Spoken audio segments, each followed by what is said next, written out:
हरे कृष्णा, राधे राधे। कैसे हैं सभी? तो 28 अक्टूबर दिन शनिवार को शरद पूर्णिमा है। शरद पूर्णिमा साल की सबसे बड़ी शरद पूर्णिमा मानी जाती है। कई कारण हैं।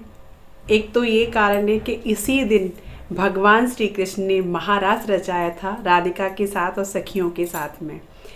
दूसरा, इस दिन चंद्रमा पृथ्वी के सबसे नज़दीक रहता है और वो अपनी अमृत किरणों के द्वारा बिखेरता है पृथ्वी पर, इसलिए भी ये बहुत बड़ी पूर्णिमा मानी गई है।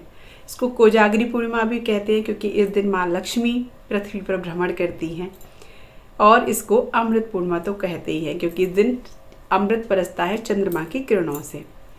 इस दिन आप चंद्रमा की किरणों में अगर बैठ भी जाते हैं तो भी आप निरोगी हो सकते हैं, आपको अमृत प्रदान होता है। तो इस तरीके से इसको बहुत ज़्यादा प्रभावशाली और बहुत ज़्यादा बड़ी इसको माना गया है। लेकिन इस दिन चंद्र ग्रहण भी पड़ रहा है, तो शरद पूर्णिमा पर चंद्र ग्रहण का साया भी है। तो इस दिन बहुत सारे मन में हमारे में सवाल आ रहे हैं कि हम व्रत करें। जो स्त्रियां पूर्णिमा व्रत करती हैं उनको व्रत करना चाहिए या नहीं करना चाहिए, करना चाहिए तो किस तरीके से करना चाहिए। खीर बनानी चाहिए क्योंकि इस दिन खीर बनाई जाती है शरद पूर्णिमा वाले दिन, और चंद्रमा की रोशनी में उसको रखा जाता है जिससे कि वो अमृत बन जाती है और उसका प्रसाद पूरा घर जो है परिवार उसको ग्रहण करता है, औषधीय बन जाती है वो। तो वो करें या ना करें, और करें भी तो कैसे करें, किस टाइम करें, चंद्रमा की पूजा करें या जो पूर्णिमा व्रत रखते हैं वो करें या ना करें, और सौर जो गर्भवती स्त्रियां हैं वो क्या करें।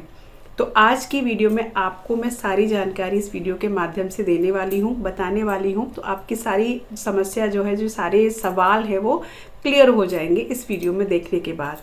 तो चलिए सबसे पहले तो जान लेते हैं कि चंद्र ग्रहण कब है, कब इसके सूतक काल है और चंद्र ग्रहण का समय क्या है।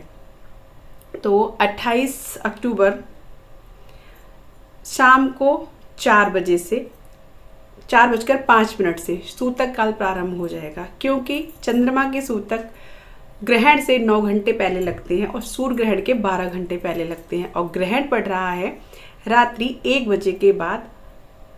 28 अक्टूबर की रात्रि को 1 बजे के बाद 29 अक्टूबर 2:24 तक इस तरीके से ग्रहण जो है वो पड़ रहा है।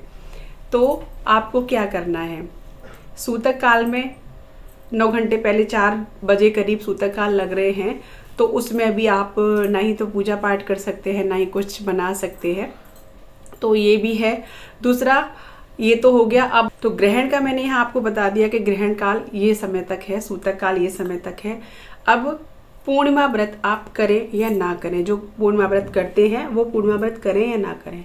तो देखिए, आपको पूर्णिमा व्रत करना है क्योंकि 28 अक्टूबर की सुबह 4:17 से पूर्णिमा तिथि आरंभ हो जाएगी। तो आपको पूर्णिमा व्रत करना है उदय तिथि के अनुसार। 28 अक्टूबर की पूर्णिमा है, आप व्रत करें, पर आपको व्रत करना है 4 बजे से पहले तक बस, क्योंकि 4 बजे के बाद सूतक काल लग जाएगा। सूतक काल में कोई पूजा नहीं करते हैं, ना ही कोई व्रत करते हैं। तो आपको अपनी जो भी पूजा है पूर्णिमा की वो आपको 4 बजे से पहले कर लेनी है, और 4 बजे से पहले ही आपको अपना व्रत खोल लेना है, व्रत पारण कर लेना है। तो यहाँ सवाल बहुत सारे ये भी आते हैं कि जब अर्घ्य ही नहीं देंगे तो व्रत कैसे पूर्ण माना जाएगा चंद्रमा को, है ना। ये सवाल बहुत ज़्यादा रहता है क्योंकि हमारे मन में भी ये आता है कि अर्घ्य न देंगे तो व्रत कैसे पूर्ण माना जाएगा। तो इसका भी मैं आपको बता देती हूँ। देखिए, वैसे तो चंद्र जब निकलेंगे तो उस टाइम ग्रहण हो रहा होगा, सूतक काल होगा, तो पूजा तो नहीं है, लेकिन हमें व्रत भी अपना पूर्ण करना है। तो उसमें आप क्या कर सकते हैं कि जैसे मैंने बताया 4 बजे से पहले आपको सब कुछ कर लेना है, पूजा पाठ जो भी करते हैं और पारण भी कर लेना है। तो आपको चंद्र अर्घ्य जो देना है वो किस तरीके से देना है, आप एक परात में जल ले लें और उस जल में दूध और थोड़े चावल ये डाल लें, और उस जल में ही 3 बार आप चंद्रमा को अर्घ दे सकते हैं। परात में ही उसको आप रखा रहने दें, या उससे पहले ही, जब ये चीज़ आपको सूतक काल से पहले ही कर लेनी है, 4 बजे से पहले ही वो जल को आप किसी भी प्लांट वगैरह में आप डाल सकते हो। ठीक है, ये आपको इस तरीके से आपका व्रत भी संपूर्ण माना जाएगा और पारण आप कर सकते हैं। 4 बजे से पहले आपको अपना व्रत पूर्ण कर लेना है। ठीक है, ये हो गया। अब आती है बारी खीर की, कि खीर बनाए या ना, क्योंकि खीर का तो विशेष महात्म्य है। इसमें जो शरद पूर्णिमा वाले दिन सफ़ेद चीज़ें होती है ना, वो बनाई जाती हैं और उन्हीं का दान किया जाता है। तो आप खीर का मैं बताती हूँ आपको। आप एक काम कर सकते हैं, या तो आप 27 की रात्रि में खीर बना लें और 28 की जो सुबह, क्योंकि 4:17 से पूर्णिमा तिथि प्रारंभ हो जाएगी, तो आपको लगभग 1 सवा घंटे चंद्रमा की किरणें मिलेंगी शरद पूर्णिमा की, उस टाइम रख सकते हैं। या फिर आप जब चंद्र ग्रहण जो है समाप्त हो जाए, उसके बाद आप खीर को रख सकते हैं उसके नीचे बना करके, नहा धो करके बना करके, तब आप चंद्रमा की रोशनी में उस खीर को रख सकते हैं। जैसे आप समझ गए ना कि या तो आपको 27 तारीख की रात को बना के 28 की सुबह 4:07 के बाद रखनी है, या फिर आपको 29 अक्टूबर को चंद्रग्रहण जब समाप्त हो जाएगा उसके बाद नहा धो करके तब खीर बनानी है और तब रखनी है चंद्रमा के नीचे। तो आपको इस तरीके से करना है कि, और छलनी से ढक करके चंद्रमा की रोशनी में या सफ़ेद कपड़ा से ढक करके रख दीजिए, और फिर आप उसको सुबह सब परिवार को अपने नहा धो करके प्रसाद के रूप में उसको दे दीजिए, क्योंकि उसमें अमृत होता है, औषधीय गुण होते हैं। कहते हैं चंद्रमा की जो किरणें उस दिन पड़ती हैं ना, हमारे शरीर को निरोगी बनाती हैं, क्योंकि उस दिन चंद्रमा 16 कलाओं से परिपूर्ण होता है। उस दिन चंद्रमा बहुत ज़्यादा ही शक्तिशाली होता है, बहुत ज़्यादा ही गुणीय होता है। तो इस तरीके से आप कर सकते हैं, क्योंकि ग्रहण वाले दिन ऐसा कहा जाता है अगर आपको रात्रि में 2-3 जितने भी बजे नहाना पड़े तो आप नहा सकते हैं, क्योंकि ग्रहण जो होता है ना, उसके बाद आपको शुद्धि शरीर की करनी होती है। पूरे घर में गंगा जल के छींटे लगा दें खुद स्नान करने के बाद, फिर उसके बाद आप खीर बना लें।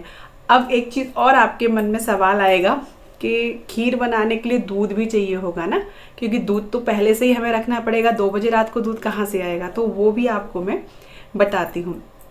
चंद्र ग्रहण या सूतक काल का असर तुलसी दल और कुशा जो होती है, और तुलसी दल और गंगाजल, इन पर नहीं होता है। तो आपको दूध जब भी आप रखें घर में तो उसमें तुलसी दल जरूर डाल दें और या कुशा डाल दें, तो उससे ग्रहण का प्रभाव उस पर नहीं पड़ेगा। तो उस दूध को फिर आप यूज़ खीर में कर सकते हैं। इस तरीके से आप बनाइएगा।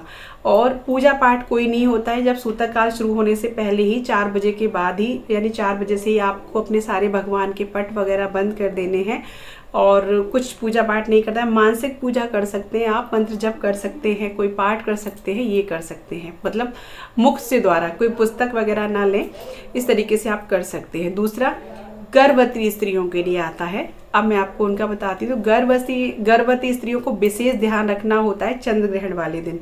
चंद्र ग्रहण का प्रभाव कहते हैं कि हमारे शिशु पर पड़ता है, अगर हम देखते हैं तो देखना तो आपको है ही नहीं। दूसरा, चंद्र ग्रहण के टाइम आपको कोई भी ऐसा काम नहीं करना है जिससे हमारे बच्चे पर प्रभाव पड़े, जैसे कि कोई काटा पीटी नहीं करनी है, जैसे सब्जी वगैरह कट करते हैं या फल वगैरह जो भी आप कट करते हैं वो नहीं करना, आपको कुछ खाना नहीं है, ग्रहण के काल तक नहीं खाना है।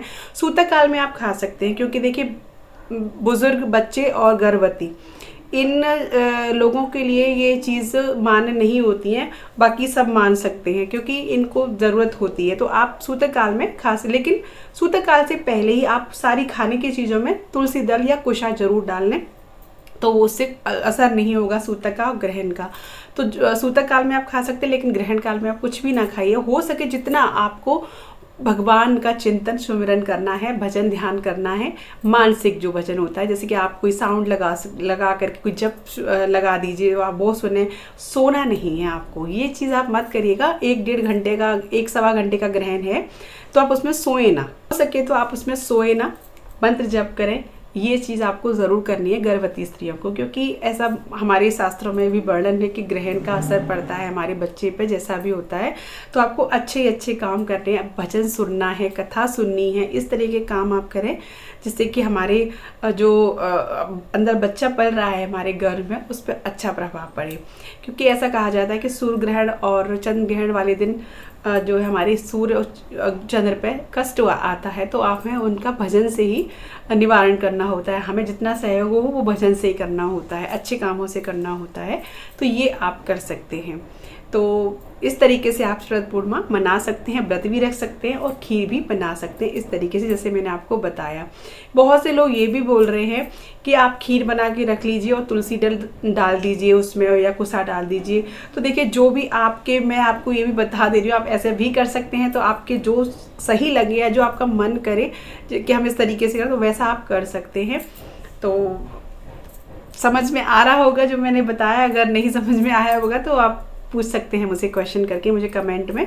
तो जानकारी अच्छी लगी हो तो प्लीज़ वीडियो को लाइक शेयर ज़रूर करिएगा। चैनल पे न्यू आए हो तो सब्सक्राइब कीजिएगा। मिलती हूँ अच्छी सी एक वीडियो के साथ। तब तक के लिए राधे राधे, जय माता की।